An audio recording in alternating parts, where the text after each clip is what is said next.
사랑하는 성도님 여러분, 오늘도 주일 오후 예배에 나오신 우리 성도님들을 환영하고 축복합니다. 얼마나 행복한 주일인지 모릅니다. 3주간의 특세를 은혜 가운데 마치고 많은 은혜와 간증이 있는 기도의 자리가 아니었는가라는 생각을 해봅니다.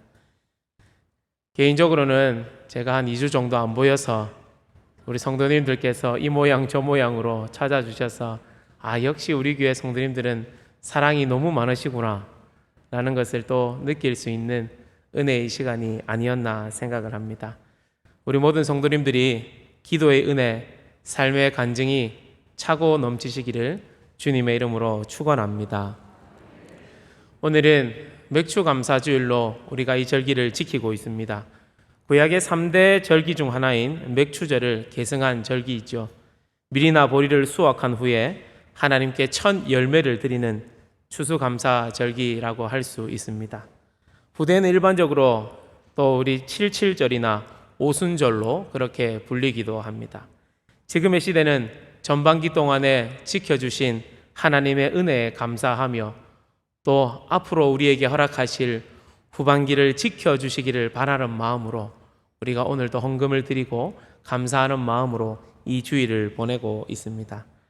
우리가 우리의 삶 가운데 베풀어 주시는 이러한 은혜, 열매, 물질의 축복, 감사할 일들, 얼마나 이것들을 하나님께서 우리에게 주시는지 어찌 우리가 행복하고 즐겁지 않을 수 있겠습니까?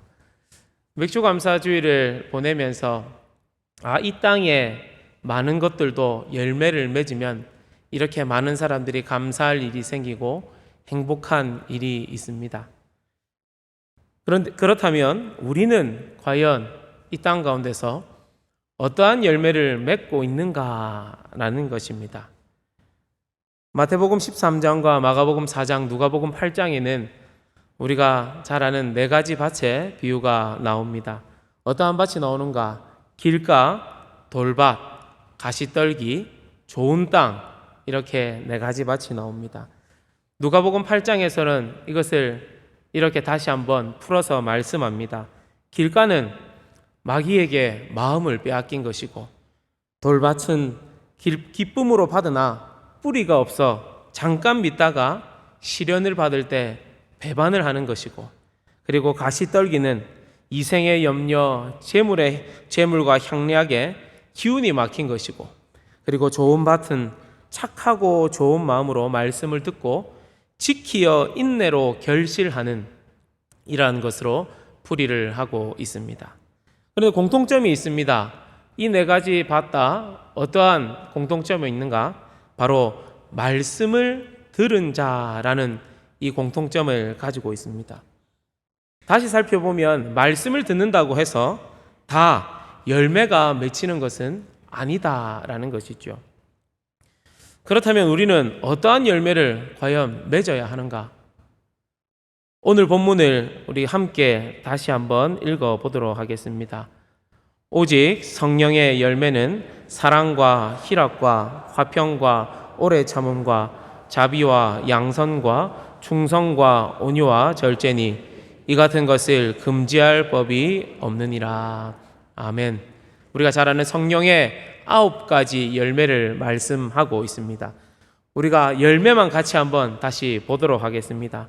사랑, 희락, 화평, 오래 참음, 자비, 양선, 충성, 온유, 절제, 이 열매를 말씀하고 있습니다. 성도님 여러분, 그리스도인은 어떻게 해야 하는가? 자라나야 합니다. 믿음은 유기적인 것이기에 우리의 믿음은 이 믿음의 여정이 닿는 그날까지 자라나야 합니다. 신앙생활을 몇 수십 년을 하는 한이 있더라도 우리의 신앙은 늘 언제나 자라나야 합니다. 우리의 직분을 받고 받지 못함과 상관없이 우리의 믿음은 어떻게 해야 됩니까? 자라나야 합니다. 그런데 믿음 생활을 하는데 여전히 나의 모습은 변하지 않는 모습들이 있고 그대로의 모습들을 가지고 있으면 우리는 2가지를 점검을 해보아야 합니다. 첫 번째로는 나는 정말 예수님을 믿는가? 굉장히 무서운 질문입니다. 나는 정말로 예수님을 믿는가? 두 번째로는 아니면 나의 믿음은 병들지 않았는가? 자라나지 아니하는 믿음은 반드시 이유가 있기 마련입니다. 왜냐하면 우리는 믿음으로 구원을 받습니다. 믿으십니까? 다른 것으로 어떤 행함으로 우리는 구원을 받을 수가 없습니다. 어떠한 것도 어떠한 방법도 우리에게 하나님께서 주신 일이 없습니다. 사도 바울은 믿음으로 구원을 받는다라고 이야기를 합니다. 그런데 야고보는 이러한 믿음이 있으면 반드시 무엇이 있어야 한다 말씀하는가? 행함이 있어야 된다 말씀하고 있습니다.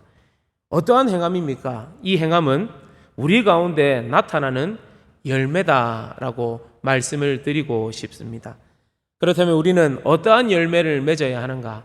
오늘 성령의 열매를 한번 살펴보면서 우리 안의 열매들을 다시 한번 확인하는 은혜의 시간이 되시기를 주님의 이름으로 축원합니다. 첫 번째로는 어떠한 열매를 맺어야 하는가? 사랑의 열매를 맺어야 합니다. 사랑의 열매를 맺는 사람은 일단 무엇이 많아야 하겠습니까? 사랑이 많아야 합니다. 마태복음 5장 46절에 이렇게 말씀합니다. 너희가 너희를 사랑하는 자를 사랑하면 무슨 상이 있으리요? 세리도 이같이 아니하느냐? 사랑이 많은 사람은 사랑을 고르지 않습니다. 사실 힘이 들죠. 사회에서도 교회에서도 사람은 자신이 호감이 가는 사람을 좋아하기 마련입니다. 그래서 우리가 흔히들 코드가 맞다라고 이야기를 하죠. 이 사람하고는 얘기를 하면 정말로 딱딱 맞다라고 해서 코드가 맞는 사람과 이야기하는 것을 선호합니다. 내가 좋아하는 사람을 좋아하는 것이 문제가 되겠습니까? 그렇지 않습니다. 내가 좋아하는 사람을 좋아하는 것이 왜 문제가 되겠습니까? 그런데 내가 좋아하는 사람만 좋아하는 것은 문제가 됩니다. 얼핏 들으면 비슷하게 들리시겠지만 내가 좋아하는 사람을 좋아하는 것은 문제가 되지 않지만 내가 좋아하는 사람만 좋아하는 것은 우리에게 반드시 문제가 일어나게 됩니다. 이러한 사랑은 믿음의 유무와 상관없이 이 세상의 사람들도 다 하는 사랑이다라는 것이죠. 또한 사랑이 많은 사람은 누구와 다투어도 먼저 다가가 사과할 수 있는 사람이 사랑이 많은 사람입니다. 우리 사랑하는 성도님 여러분 모두가 혹 우리가 누구랑 다툴 수도 있지 않겠습니까? 그럴 때에도 내가 먼저 다가가는 그 사랑이 가득하시기를 주님의 이름으로 축원합니다. 왜 우리가 이 사랑을 해야 하는가? 하나님은 무엇입니까? 사랑이시다. 한 목사님께서 믿음, 소망, 사랑 그 중에 제일은 사랑이다. 왜 사랑이 제일인가? 믿음은 우리가 이 땅에서 밖에 우리에게 요구되지 않습니다. 소망, 우리는 저 천국의 소망을 바라보며 살아갑니다.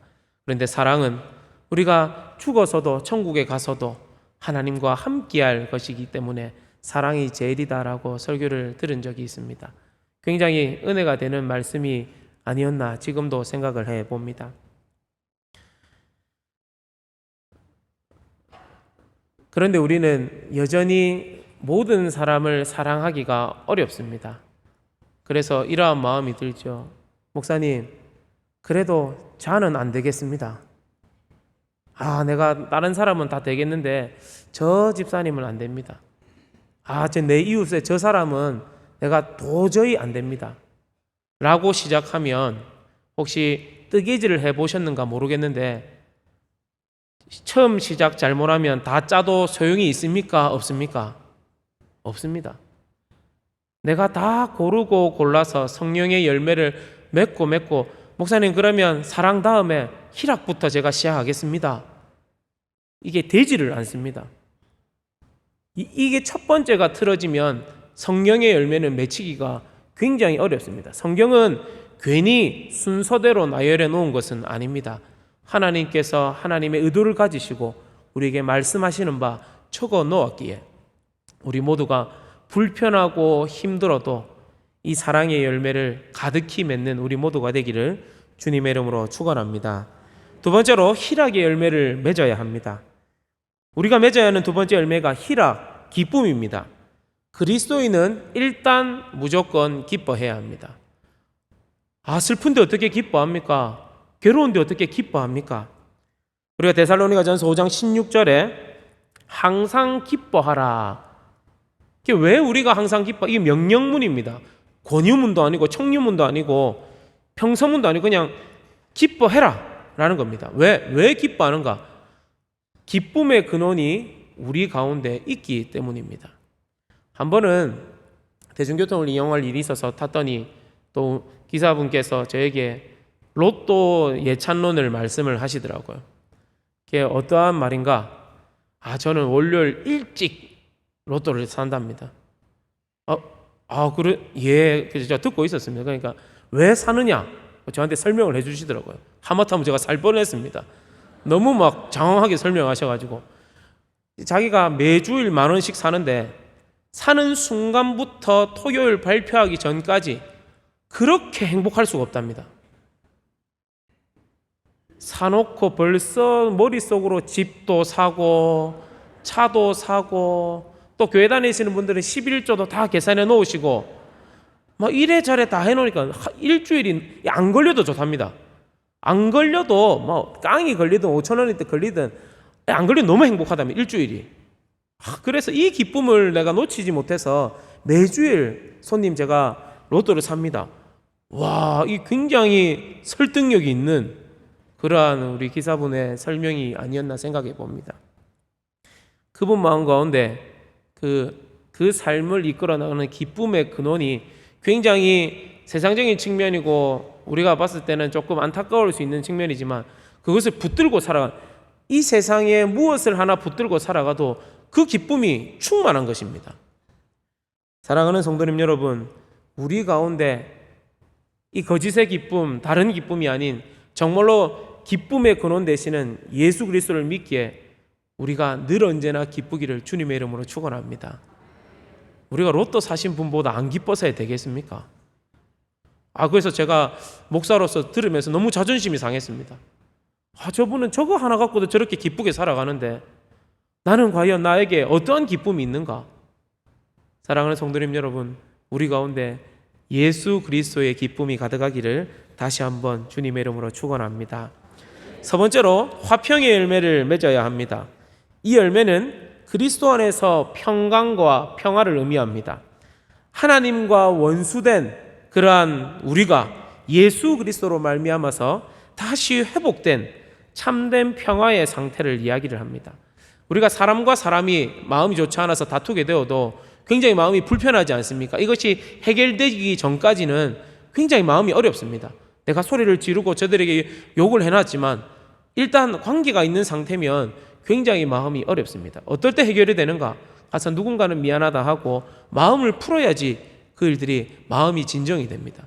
하나님과 원수된 우리 그 불편했던 그 우리, 그런데 하나님께서 이것들을 먼저 우리에게 다가와 손 내미시고 마음을 풀어주시고 위로해 주시고 다시 너를 사랑한다라고 말씀하여 주시는 그 상태, 그것이 바로 평강과 화평의 상태입니다. 그러한 은혜를 받은 우리는 어느 곳에 가든지 어떠한 모습이어야 하는가? 모든 곳에서 평화를 이루어 가셔야 합니다. 직장이든 교회든 어느 곳에든지 어느 누구 할 것 없이 평화의 모습들로 평강을 누리시기를 간절히 소망합니다.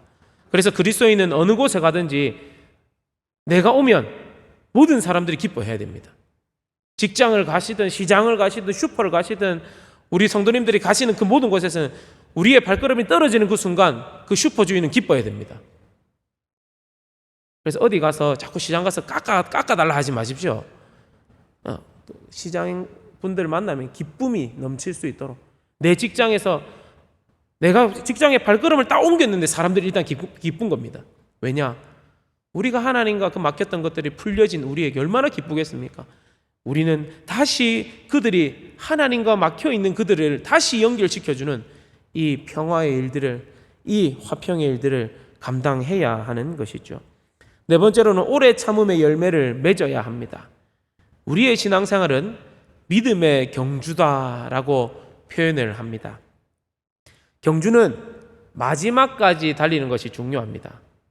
어떠한 일이 있어도 하나님을 신뢰하고 믿음으로 끝까지 인내하는 저 천국의 소망을 바라보며 우리가 달려가는 이 믿음의 여정이 너무나도 중요한 것이죠. 여행을 떠나보신 분들은 아시겠지만 여행은 가도 즐겁습니다. 그런데 여행의 또 다른 묘미가 뭔 줄 아십니까? 집에 오면 더 좋습니다. 굉장히 신기한데, 아이고 놀러 가고 싶어서 일단 한 주일 놀러 갔더만 나중에 집에 오니까 더 좋은 거예요. 그래서 제가 한 번은 집에 와가지고 아이고 내가 이럴 거면 뭐 한다고 갔겠나 싶은 생각이 들 때도 있었습니다. 다시 돌아갈 수 곳이 있다는 것은 행복한 것입니다. 사랑하는 성도님 여러분, 우리는 다시 돌아갈, 우리가 본향이라고 하지 않습니까? 다시 우리가 돌아가야 할 곳, 그곳이 있는 우리 모두이기에 기쁨과 그 오래 참음으로 충만하시기를 주님의 이름으로 축원합니다. 다섯 번째로 자비의 열매를 맺어야 합니다. 자비가 무엇인가? 사전적인 정의로는 이렇게 말을 합니다. 남을 깊이 사랑하고 가엾게 여김 또는 그렇게 여겨서 베푸는 혜택을 이야기를 합니다. 다시 말하면 남을 나보다 낮게 여기는 것입니다.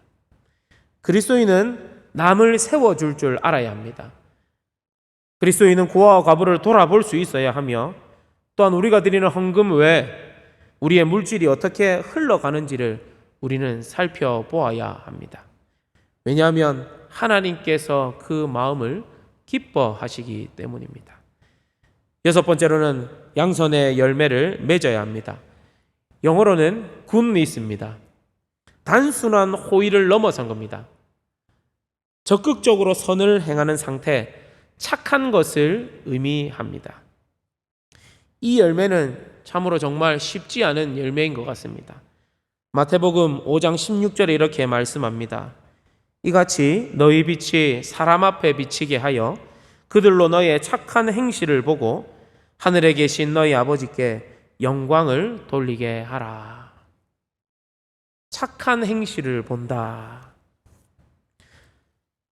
사랑하는 성도님 여러분, 우리가 하나님 앞에 드릴 수 있는 영광은 애시당초 우리에게 없습니다.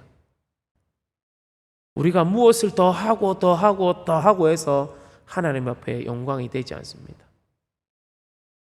제 어렸을 적의 기억이지만 어버이날이 되면 돈이 어디 있습니까?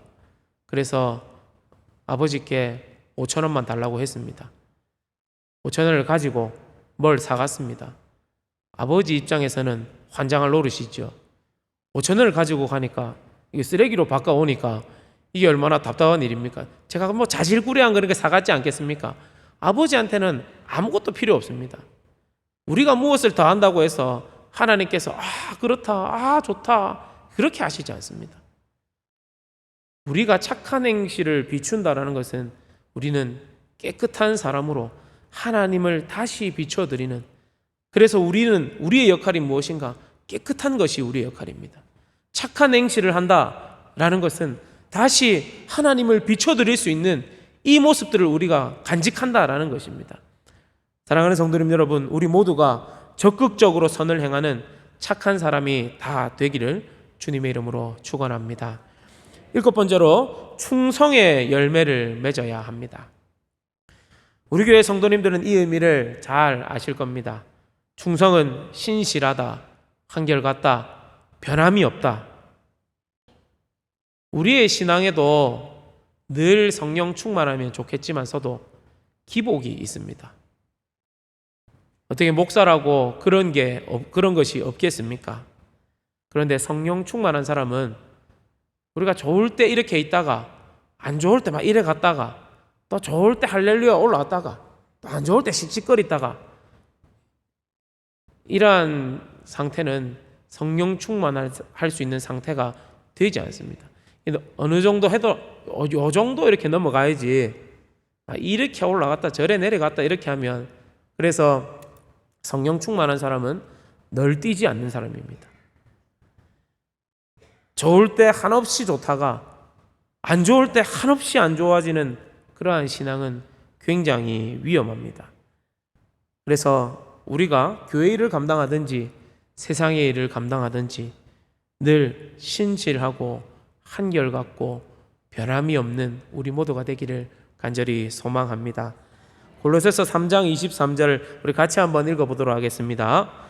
무슨 일을 하든지 마음을 다하여 주께 하듯 하고 사람에게 하듯 하지 말라. 하나님께 신실하게 모든 일 가운데 주께 하듯 하는 그 은혜가 있는, 그래서 우리가 모두가 신실하게 믿음의 여정을 달려나가기를 간절히 소망합니다. 8번째로는 온유의 열매를 맺어야 합니다. 온유는 다른 말로 표현하면 관대함, 고상함을 말하기도 합니다. 성령님과 함께하는 사람은 이러한 온유함이 필요합니다. 다른 사람에 대해서 관대할 줄 알아야 하며 너그러울 줄 알아야 합니다. 그리스도인은 또 고상하다, 품위가 있다라고 하는 소리를 좀 들을 수 있어야 합니다. 그리스도인으로 너무 상스럽거나 하는 것도 우리의 열매로 합당하지 않는 것입니다. 마지막으로 절제의 열매를 맺어야 합니다. 말 그대로 절제입니다. 성령님과 함께하는 사람은 우리의 삶에서도 절제가 있어야 합니다. 우리가 인간의 3대 욕구를 이야기를 하지 않습니까? 식욕과 성욕과 수면욕을 인간의 3대 욕구라고 이야기를 합니다. 하지만 어느 정도의 절제함이 우리에게 반드시 필요합니다. 사랑하는 성도님 여러분, 우리 가운데 성령님이 계신가? 나는 예수 그리스도를 주라 고백하는가? 이건 단순히 예 그렇습니다, 아멘 이렇게 대충 말할 수 있는 성질의 것은 아닙니다. 무엇으로 확인할 수 있는가? 우리가 다시 한번 본문 갈라디아서 5장 22절에서 23절을 우리 함께 합독해서 읽겠습니다. 오직 성령의 열매는 사랑과 희락과 화평과 오래 참음과 자비와 양선과 충성과 온유와 절제니 이 같은 것을 금지할 법이 없느니라. 아멘. 이것은 쉽지 않습니다. 그래서 본문 갈라디아서 5장 24절에 이렇게 말씀합니다. 그리스도 예수의 사람들은 육체와 함께 그 정욕과 탐심을 십자가에 못 박았느니라. 육체와 함께 정욕과 탐심을 십자가에 못 박아야 가능합니다. 또한 그 사람은 그리스도 예수의 사람이어야지만 가능합니다. 사랑하는 성도님 여러분, 우리 모두가 정욕과 탐심을 십자가에 못 박고 참된 그리스도 예수의 사람으로 하나님께서 기뻐하시는 성령의 열매를 가득히 맺기를 간절히 소망합니다. 에베소서 4장 13절의 말씀에는 그리스도의 장성한 분량이 충만한 데까지 우리가 자라가야 한다라고 말씀합니다. 성령의 9가지 열매는 어떻게 하면 한번 맺고 안 맺고의 문제가 아니라 늘 우리가 마음에 품고 체크를 하면서 나는 과연 어떠한 열매를 맺고 있는가? 그리하여 그리스도의 장성한 분량이 충만한 데까지 늘 언제나 자란, 이것을 우리가 성화라고 하죠. 그래서 늘 언제나 믿음이 자라나는 성령의 열매가 가득히 맺히는 우리 모두가 되기를 주님의 이름으로 축원합니다. 아멘.